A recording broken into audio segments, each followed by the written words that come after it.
இந்த மூலிகை பற்றி நீங்கள் தெரிஞ்சுக்கணும். இது சஞ்சீவி கருட புல் எடுத்து நான் வாழைப்பழத்தில் வைக்கிறேன். ஏன்னா வாழைப்பழம் ஒரு நீரோட்டை. இது இந்த மாதிரி சுத்தம். இதில் சில எதிரிகள் கண்டுபிடிக்கணும். வீட்டில் நகை போயிடுத்து, எனக்கு இவங்க மேலே சந்தேகம் இருக்குன்னா இந்த வேர் காட்டி கொடுத்துடும்.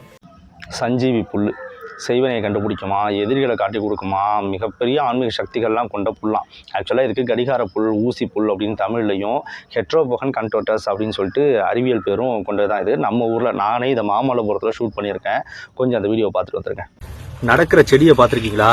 இந்த புல்லை பாருங்க, நல்லா காஞ்சி போய் வறட்சியில் இப்போ காஞ்சிருக்கு. ஒரு மலை மேலே இது முளைச்சிருக்கு. இதில் இந்த மாதிரி விதைகள் இருக்கும். இந்த விதைகள் எப்போ மழை பெஞ்சு அந்த தண்ணி இது மேலே போடுதோ அப்போ நடக்க ஆரம்பிச்சிடும். நடந்து வேற இடத்துக்கு போக ஆரம்பிச்சிடும். இப்போ காட்டுறோம் பாருங்க. இது மழை பெஞ்சு இது மேலே தண்ணி போடும்போது அந்த தண்ணி பட்டோனே ஏற்கனவே இந்த விதைகள் முறுக்கிக்கிட்டு இருக்கும். ஒரு மாதிரி நீட்டாக இருக்கும், பார்க்கறதுக்கு ஒரு தலைப்புரட்டை வடிவத்தில் இருக்கும்.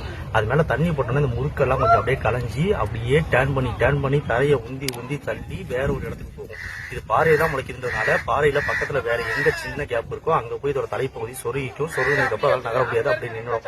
அங்கேருந்து அதுக்கப்புறம் பொறுமையாக இன்னொரு தாவரம் முளைச்சி வர ஆரம்பிக்கும். இது நம்ம ஊரில் இருக்க ஒரு பார்த்தீங்களா? நிறைய பேர் அதை சஞ்சீவி புல், சஞ்சீவி வேறு இப்படிலாம் சொல்லிக்கிட்டு இருக்காங்க. உண்மையாகவே அது ஒரு புல்லோட விதை. அந்த விதை தன்னை கொண்டு போயிட்டு இன்னொரு இடத்துல புதைச்சிக்கிட்டு தன்னை வளர வைக்கிறதுக்காக பயன்படுத்துகிற ஒரு யுக்தி. அது முறுக்கிக்கிட்டு காஞ்சி போயிருக்கும் போது அப்படியே நல்லா முறுக்கோடு இருக்கும்.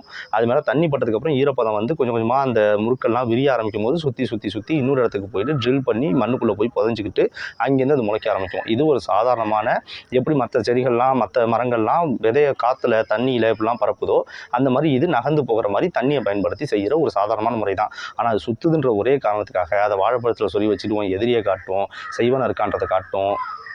என்னது இதெல்லாம்?